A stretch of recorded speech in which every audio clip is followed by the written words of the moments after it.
Good afternoon, everyone. I hope you're all happy and well and enjoying the lovely weather. Been beautiful hot today. I'm back to read the next part of the BFG. So yesterday when we started the story, we found that Sophie, the little girl, was taken out of her window by the big giant through her window of the orphanage where she was living, and she was snatched and the giant ran off with her. And she was very scared that she was going to get eaten. Let's find out what happens next. The giant ran on and on and on. But now a curious change took place in the way of his running. He seemed suddenly to go at a higher speed. Faster and faster and faster he ran. Soon he was travelling at such a speed that the landscape all around seemed blurred as they went past. The wind stung Sophie's cheeks, it made her eyes water, it whipped her head and whistled into her ears. She could no longer feel the giant's feet touching on the ground at all. In fact, she had a weird sensation that they were flying. It was impossible to tell whether they were over the land or over the sea. This giant had some sort of magic in his legs. The wind rushing against Sophie's face became so strong that she had to duck down into the blanket to prevent her head from being blown away. Was it really possible that they were actually crossing over oceans and seas? It certainly felt that way to Sophie. She crouched down in the blanket, listening. Howling of wind. It went on for what seemed like hours and hours. Then all at once, the howling of the wind stopped, and the giant's pace began to slow down.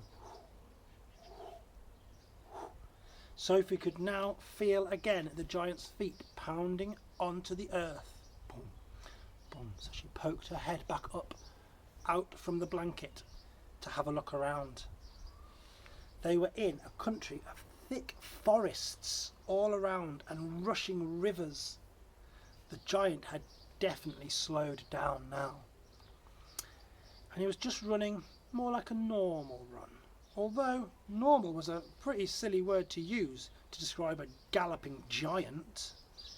He leaped over rivers, he went rattling through a great forest, down into a valley, over some hills as bare as concrete, and soon he was galloping over a desolate wasteland that was not quite of this earth. A desolate wasteland, that's a good description, isn't it? What do you think that word desolate means? Maybe pause the video and find out. What does desolate mean? Because it'll give you a good picture in your head of where they are right now. So the ground was flat and pale yellow, with great lumps of blue rock scattered all around. Dead trees stood around everywhere like skeletons, and the moon had long since disappeared, and now the dawn was breaking.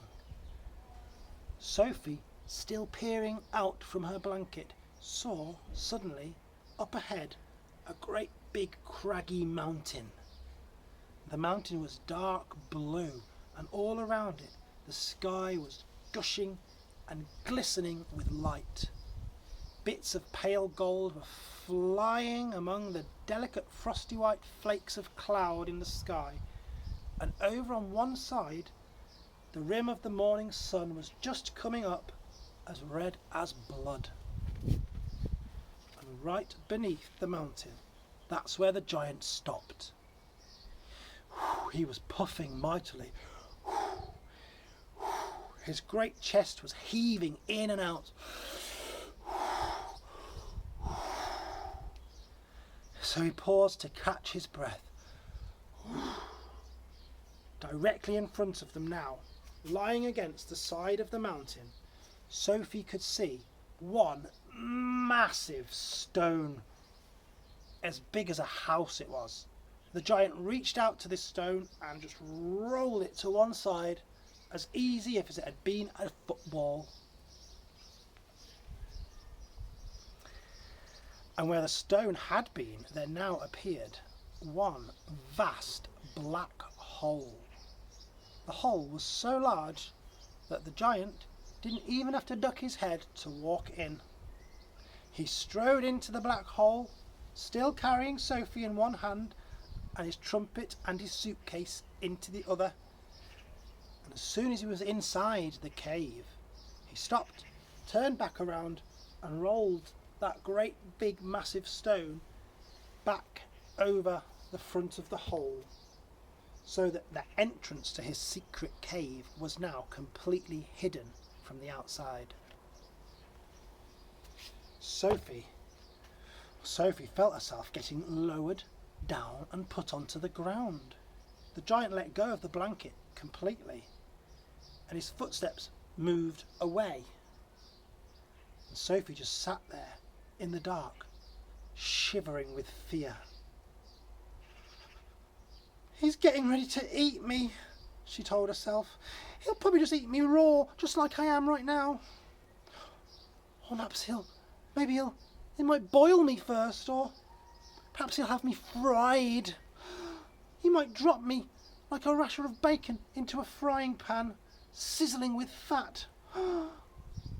Now a blaze of light suddenly lit up the whole cave, and Sophie blinked and stared around. And this is what she saw.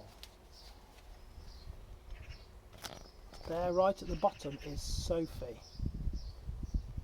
in the blanket. So what can she see? She saw an enormous cavern with a high rocky roof above.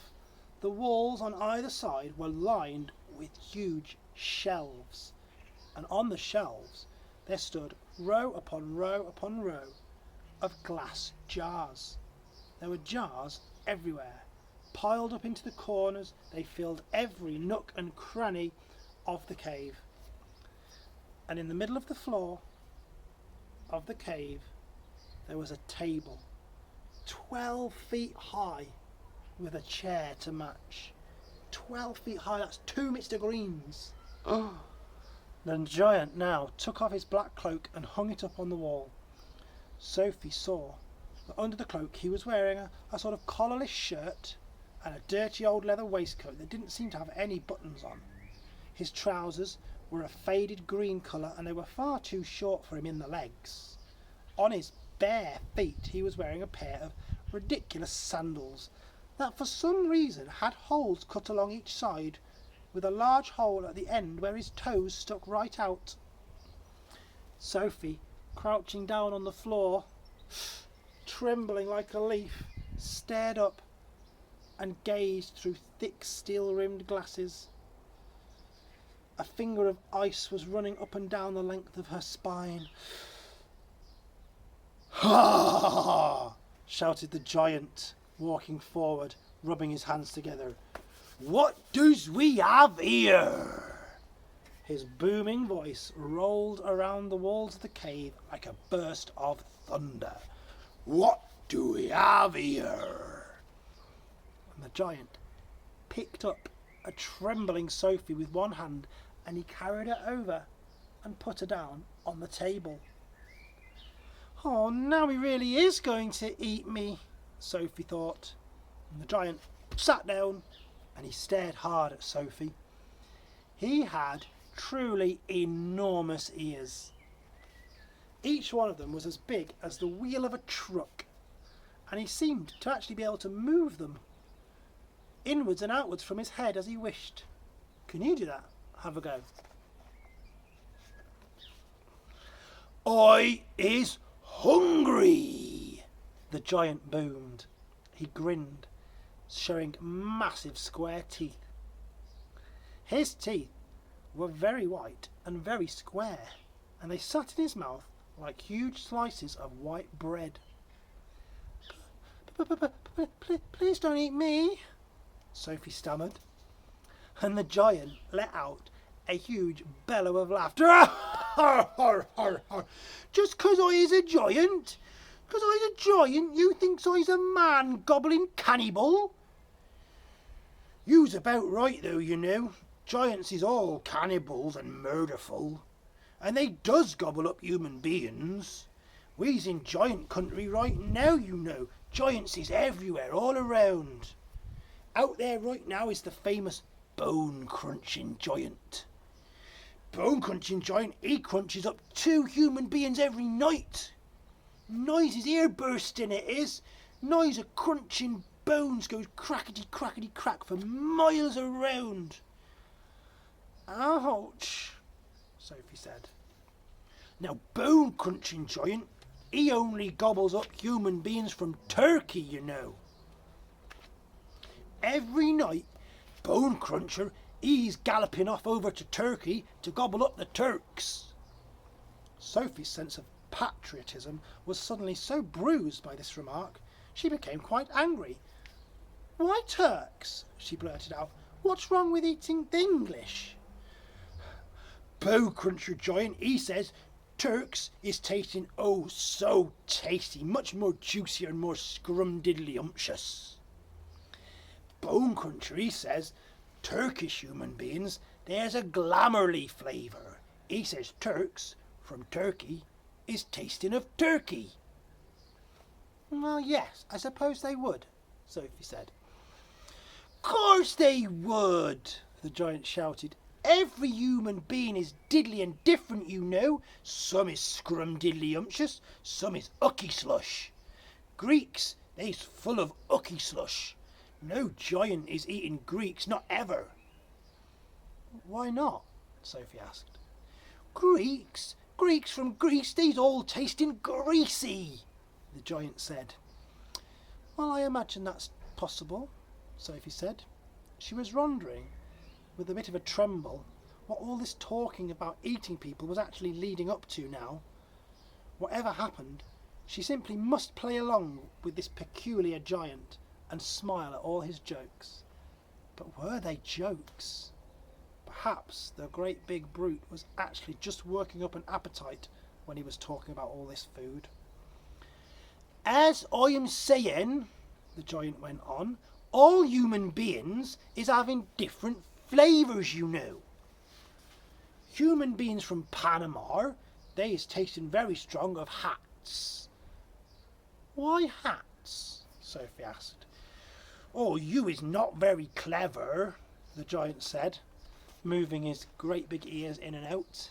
I thought all human beings was full of brains, but your head is emptier than a bundongle it is. And there's a lovely picture of Sophie and the BFG having a chat about all these human beings. Okay, so do you like vegetables? Sophie asked, hoping to steer the conversation towards a slightly less dangerous type of food.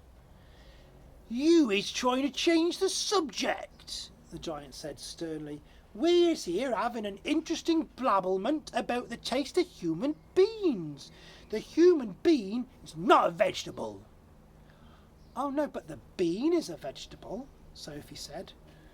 But not the human bean, said the giant. The human being, he has 2 legs, and he is not a vegetable. Vegetables has no legs. Sophie didn't argue any more with that. The last thing she wanted to do was make the giant cross. Here comes the train.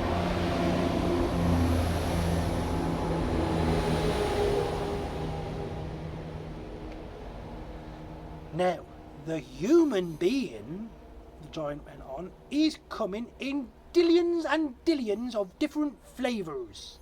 For instance, human beings from Wales, they's tasted whooshly of fish, you know. Something very fishy about Wales. You mean Wales? Wales? Wales swim, that's different. Wales the country, that's something quite different, you know. No, Wales is Wales, the giant said. Don't you gobble funk around with words. I will now give you another example. Human beings coming from Jersey, they has a most disgustable, woolly tickle on the tongue, they does, the giant said. Now, human beings from Jersey, they's tasting of cardigans. Do you mean jerseys? Sophie said. You is once again, you is saying gobble funking at me. Don't do it. This is a serious and a snitching subject. Now may I continue? Please do, Sophie said. Again, there's a picture of the big giant and Sophie. Danes, you know, from Denmark, they's tasting ever so much of dogs, the giant went on. Oh, of course, they taste of Great Danes, I suppose, Sophie went on. Wrong, said the giant, slapping his thigh. Danes from Denmark's tasting doggy because they's tasting of Labradors. Then Sophie asked, then what do the people of Labrador taste of? Sophie asked. Danes, of course. Great Danes, the giant cried triumphantly. I think you're getting a bit mixed up, Sophie said. Well, I is a very mixed up giant, the giant said. But I does do my best, and I's not nearly as mixed up as on them other giants. I know one giant who gallops all the way to Wellington for his supper. Wellington? Where's Wellington? Sophie asked. Your head's full of squished up flies, the giant said. Wellington? That's in New Zealand. The human beings in Wellington has an especially scrumdiddlyumptious taste, so says the welly-eating giant. Okay. What do the people of Wellington taste of? Sophie asked. Well, Wellington, boots, of course, the giant said. I should have known, said Sophie. Sophie decided that this conversation had now gone on for quite long enough. If she was going to get eaten, she'd rather get it over and done with right away than be kept hanging around for any more. So what sort of human beings do you eat? She asked, trembling slightly. Me? Me? Shouted the giant, his mighty voice making the glass jars rattle on the shelf. Me? Gobbling up human beings? That I has never. The other ones, yes, all the others there, they's gobbling them up every night, but not me. I's the only nice and jumbly giant in the whole of giant country. I is the big, friendly giant. I, the BFG. So what's your name? My name? Oh, my name's Sophie, Sophie said, hardly daring to believe the good news that she had just heard. And that's enough for today. So how do you think Sophie is feeling? We talked about this a while ago in school. A word for when you think something bad's going to happen and then it doesn't. Have a think what that word is. It begins with a R. I think that's how Sophie's feeling right now. Right, I will see you later for the next part of the BFG.